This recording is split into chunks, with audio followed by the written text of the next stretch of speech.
Welcome to Every Way Woman. Different women, different opinions, always great conversation.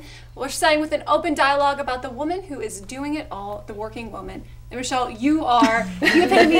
I admire you so much. Beautiful baby. How do you do it all? I don't. I just pretend to. No. No, you know, it's difficult. I have a 4-year-old at home, and I'm in my last trimester of pregnancy. And I was working 20 hours a week and then also running my own online business at home. As of now, I'm no longer working out of the home because it is really difficult to balance the two. Yeah. And quite honestly, I was reading an article recently, and this is very true. I mean, full-time daycare, they say, is pretty much equivalent to a college education, 1 year of a college education in cost.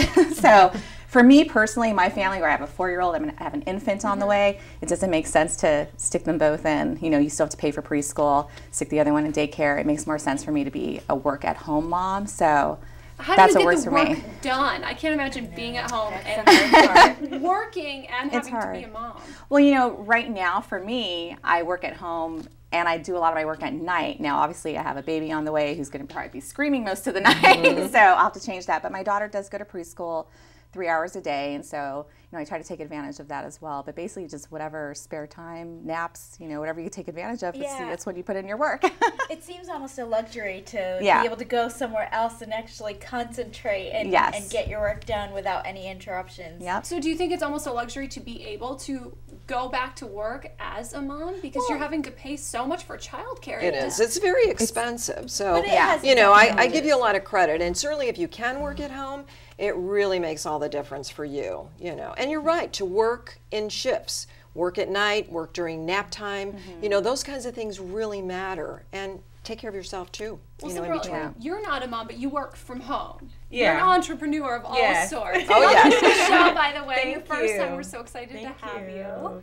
Yeah, no, I'm very not structured and very unconventional, so I really enjoy creating my own businesses, and if I do have to work a job, using it to fund whatever I'm passionate for. How do you create your own business? What do you mean by that? Well, for instance, like one of my other passions is bartending. So just finding your passion, whatever that is, whatever creatively that you're into. I'm an actress, and I also have interest in bartending, and so just finding out different things as far as that I like, you know, as far as the business or whatever, making different avenues for that, like doing research, seeing what other businesses are doing, and just putting my own. Like when you're passionate about something, you just think it just comes to you. Well, and know? I find it interesting too that so many women are working to fund their passion and even being able to. Well, I think you have to really enjoy what you do. I mean, let's face it, you got to get up every day and go to work. You better really like what you do, because otherwise you're going to dread doing it. Sehnita, do you like what you do? Well, you know what? I love what I do. I'm a news director and anchor, so I love doing that. And I have the flexibility of going in one day, so I put my son in daycare one day, and then I can work from home the rest of the day. But, you know, I know there's times when I feel like, well, you know, it would be nice to work at a company where, you know, there's a little bit more structure.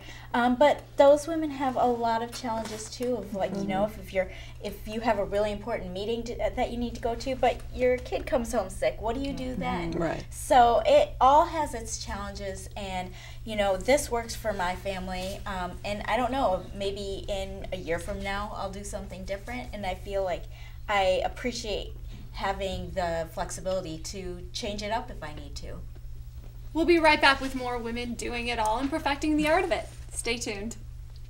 Here's Every Way Woman. So women are busy doing it all, but we're not allowed to look any older. Take a look at all the men in the newsrooms. They're aging gracefully. Women, cut from the set. It's not fair.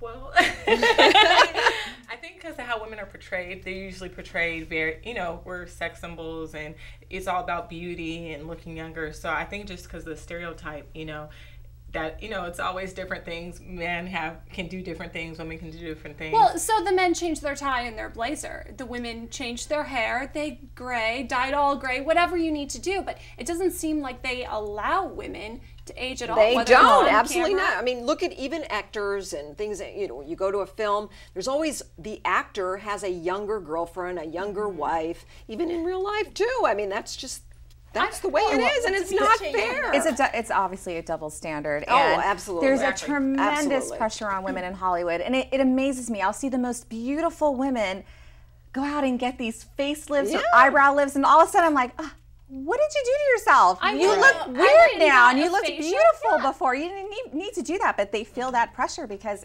it just exists. It's what it is. I was listening to Ellen DeGeneres interview Courtney Cox, and the whole interview was her talking about, well, I get this done to my hands, I get Latisse for my eyes, and I'm just looking at her. I'm like, she was a gorgeous girl, gorgeous woman. And now she looks really plasticky, but I was told to start doing that from a young age. As a model, I was in the facials, in the chemical peels. I mean, you must know that from the pageant Cinderella. Definitely. It is a process. 22, they were offering me Botox. I didn't even know what that was, and I had a line from smiling too much. It's like, I'm not getting older. I'm just growing with my age, really. But women don't, anyway. they don't grow gracefully, women. We just get old. according to society, men are like, they age like a fine wine, and us women, we just get old. That's what society says. I do see a change happening, though. A lot of the women actresses like Nicole Kidman, 40 before, that you were done. Your career was done. But now they're still getting these great roles.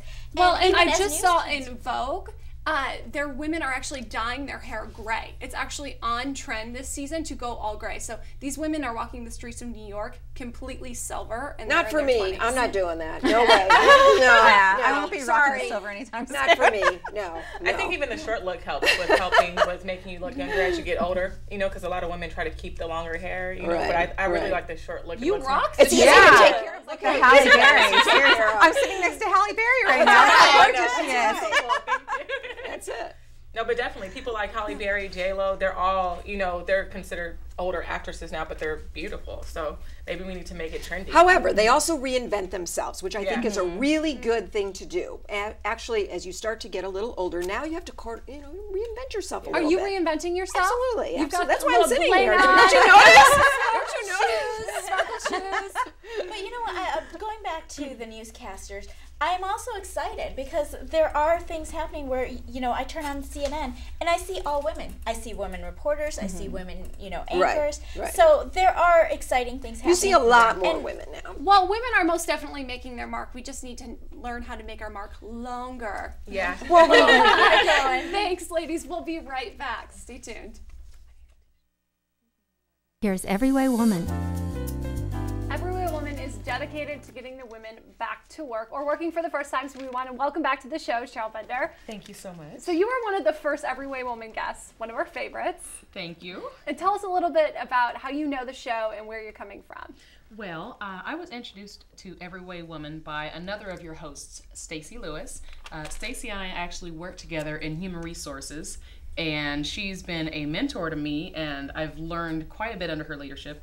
So when she joined the show, and given everything I've learned, she wanted to give me the opportunity to come and share what it is that I know, because in a position doing recruiting like I do, it seems like I've seen it all, and I recognize that there's quite a bit that people, trying to get into the workforce don't know, and I've made it my mission to share that. So what about women entering work for the first time? Whether they haven't gone to work or coming right from college, how do we prepare ourselves for that? Well, you know what? The first thing you need to do, you have to have a plan.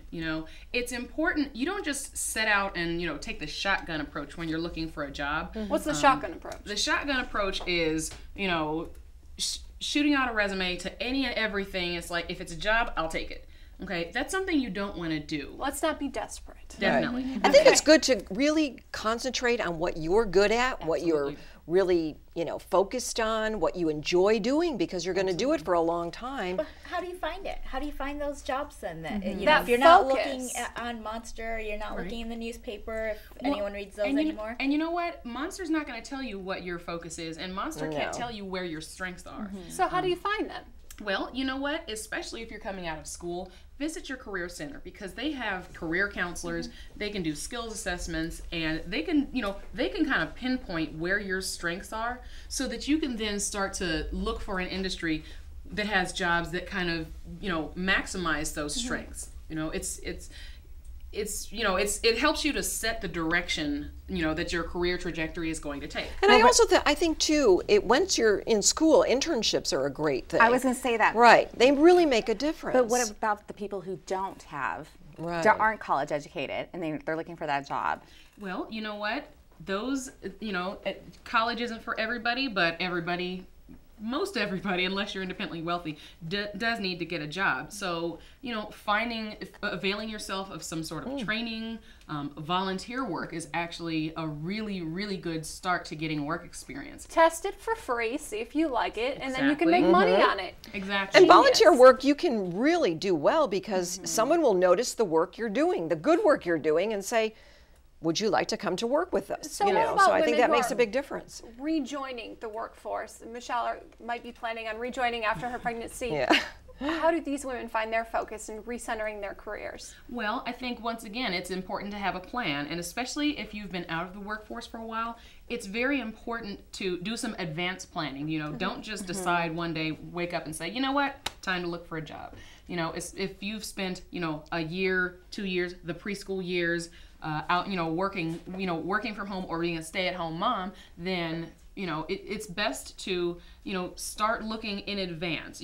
Where should we look? I mean, where should women be looking to find these jobs? For me, I stayed at home with my daughter for a couple years before I went back to work, and I just had to keep myself relevant in the workforce. I couldn't just be, I was a stay-at-home mom for the last 2 years, so I did it by, my passion is social media, writing, so I kept myself relevant by blogging, by becoming a social media expert, and then by making, reaching accomplishments through that. When I went out to look for a job, it was a lot easier because they were just they looked at my website and said, "Wow, you did all this the last 2 years. You got this many followers. You obviously know how to navigate." But the more people that you contact and the more people that you connect with, the better off you're going to be trying to find a job. But what about getting a job? What about those women who maybe have done, a project here or there? And, how do you bring it all together? How do you sell yourself, really? Because that's what, most people go into it and they think, well, I don't know, I'm not on my trajectory right now, but I want to get that, dream job. How do they sell themselves? You know what? I've been that person, and I've been the person who actually had kind of a shotgun approach. And I would say networking is key. Whether it's going to conferences, aligning yourself with professional organizations, anything you can do to get yourself in connection with people who are in the industry that you're trying to work in, that's going to be key. Because especially if your trajectory hasn't necessarily followed a straight path, the best, your resume is not going to tell the story for you. But as soon as you get a face-to-face interaction with somebody, they're going to be able to see what kind of skills you have and I think right off the bat. In person, you're your best resume. But what about these job fairs? Do they really work? You know what? Yes and no. I think that just by virtue of connecting with employers, you become more familiar of the players in the industry and what they might be looking for. Absolutely. And you can talk directly to a recruiter because even if they don't necessarily have the right job for you then and there, at a job fair, they're going to be recruiting for what they have right then. What do you bring to a job fair? Like the resume, first and foremost. How do you put that on a page? You know what? Have your resume, but they might have an online submission system, so have them handy if they're accepting them, but they might not be. So I would say have your elevator pitch ready. What is an elevator pitch? Your elevator pitch is your 30-second me. It's you summed up in a nutshell. It's what you would say if you managed to catch the CEO of your company in an elevator and what you would tell him to leave a lasting impression. Him or her, excuse me, to leave a lasting impression. What's your 1 minute or your 30-second? I don't know what I would say. I mean, I think it's good for all of us to practice that. That's a great thing. What are you supposed to say? What are those key points that you would say to leave a lasting impression besides my name is and I've done this job? What matters? Well, I always like to remind our executive director when I get in well, he knows me, but you know, hi, I'm Sheryl Bender. I'm in Human Resources, and I have been recruiting like crazy, getting the best people in here and taking care of the employees we have. And this is a great organization. I'm pleased to work here. So well, you've got the job. Yeah, right. Leave the drama out of it, because I think so many people pitch themselves with their drama story, right? And try and get them on the feel bad for me and woe is me. That doesn't help. What are you going to bring to the company? That's exactly. How An employer always wants to know, what can you do for us? What can you do to help us get to our bottom line? And if you can answer that question, then you're the one that's going to get the job. Speaking of getting the job, stay tuned. We'll be right back with more interview tips, what to go, where to go, and what to wear. Stay tuned. Here's Everyway Woman. So welcome back, Sheryl Bender. Now, after we've gotten the resume on paper, it's time for the interview, and you are the expert on this. I've done plenty of them. Well, I would say when you are getting ready to go to an interview, I think it's very important to do a dry run. Okay, not just practice, interview questions. Get someone to ask you some typical interview questions. Well, what are typical interview questions we should be prepared to answer? Well, I know that in my organization, we always ask the candidates to tell us about their education and their experience so far as it relates to the position they're interviewing for. You know, the tell me about yourself really is limited to education and experience or anything else that has help prepare you for this job. We're not asking about I like to skydive, I like to cook. Yeah, and don't bring drama to the interview, and don't bring your home life and all that. They don't care about that, you know. But now what about, let's say Michelle wasn't so obviously pregnant. What if she was pregnant, she knows it, but she's trying to get that dream job? Is that something that she needs to tell the employer right off the get-go? Not at all. Not at all, because it's not their business. It's not any concern of theirs until that point where she's an employee. Because at that point, then yes, it will, it'll have an impact. But for good relations. Yeah, for good relations, would she tell them at the offer, or at what point should she tell them? She should tell them at whatever point there's been an offer and she's accepted it. Oh, after accepting. Afterwards. Now, for me, I'm not having a baby anytime soon, but I definitely may take a job that I know personally I'm not going to stay in very long. And as an employer, do you think it's fair of me to take that job and have the company invest in me if I know that maybe this isn't my career trajectory? Not particularly. I mean, from the perspective of an employer, I would say no, but whatever you do, if obviously you have to search for a job with your self-interest at heart. So if that is in the back of your mind, then I would suggest don't necessarily share that, because that'll probably take you out of the running. But, and another reason not to share it is because you might get in there and find, oh wait, I actually really like being here. You might change your mind. So I would say, that's something you should definitely keep on the low, because that's not going to help your chances in terms of getting a job. Well, and you don't know if the company's thinking, That's I'm going to true. keep her around for just a couple of Right. months. That's happening. also a possibility. It is, People move to transition. I know, Sandra, you're in a position of transitioning now. Did you start in a job that maybe you weren't happy with? Actually, I really am a big fan of internships, because when I was in school, that was the first thing I did. It brought on a great opening for a career.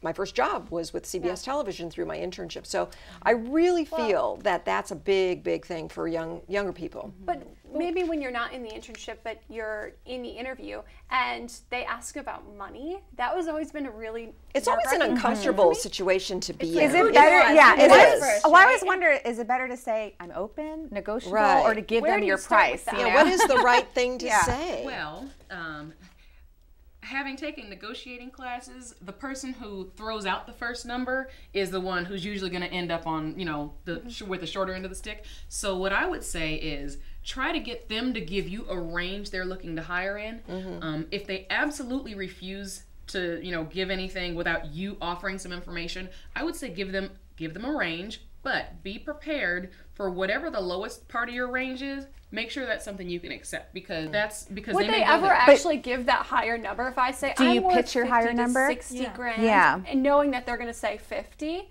Why wouldn't I just Which say number 60? do you pick? If you The really higher like, number or if the you lower really number? like someone, would you know- bend the rules a little bit? Well, you know what? I work for a government agency, so I can't do that. There you go. I have Can laws you working just in don't my tell favor. anybody? You know, no, I have laws working in my favor to be a little bit less flexible. Okay. But I would say never give one number. Always give a range. If Right. you Okay. have to volunteer something, give a range and be prepared for whatever the low part of your range is. You know, make that a number you really are okay with. Well, and is that Okay. something you have to back up with, you know, what you made at a previous job or that kind of thing? Or is it just like, hey, I'd like to make $100,000 this year? How do you put a worth on yourself? Well, first of all, if you're at the point where you're getting ready to negotiate salary, you really should do your research, because there's plenty of search engines that will give you the salaries of comparable jobs in your area.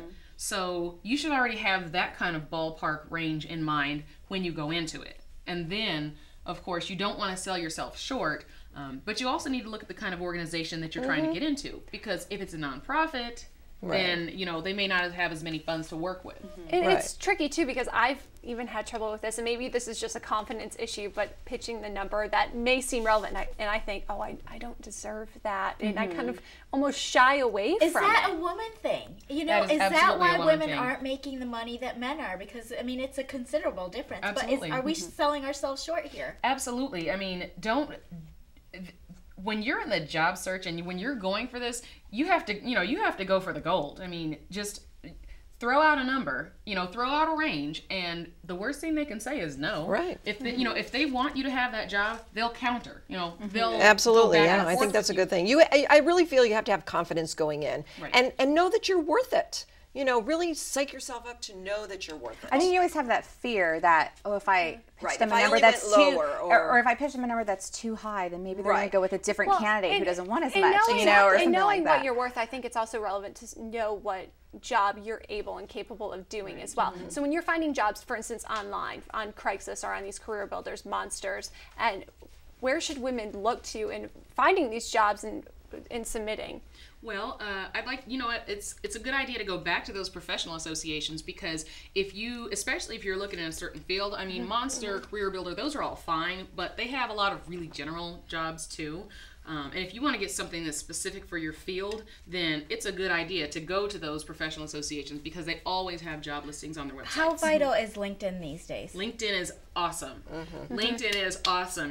I mean, LinkedIn is the business version. It's the business social media, and your LinkedIn profile can work wonders for you. And in fact, that's a piece of networking too, because not just with the business connections that you have with people, but you can also join groups on LinkedIn. And it's appropriate to reach out and follow up. You know what? It is, but you have to be careful of the kind of connections you try to make. Make sure that if you're reaching out to a recruiter, there's not a conflict of interest. You don't try to schmooze the person who's trying to give you the job. And what about, is the thank yous, or how essential is it that you send a thank you letter? And should it be email or mail? You know what? Email is just too easy. You can toss one off on the phone in the car, from your smartphone. Send a thank you note. I think it's So more it makes it memorable. handwritten. It is. Certainly if you received a thank you note in the mail, you Absolutely.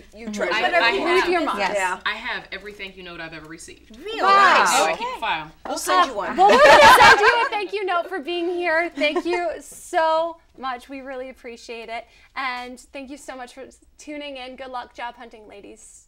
We'll see you next time. This has been an Everyway Woman production.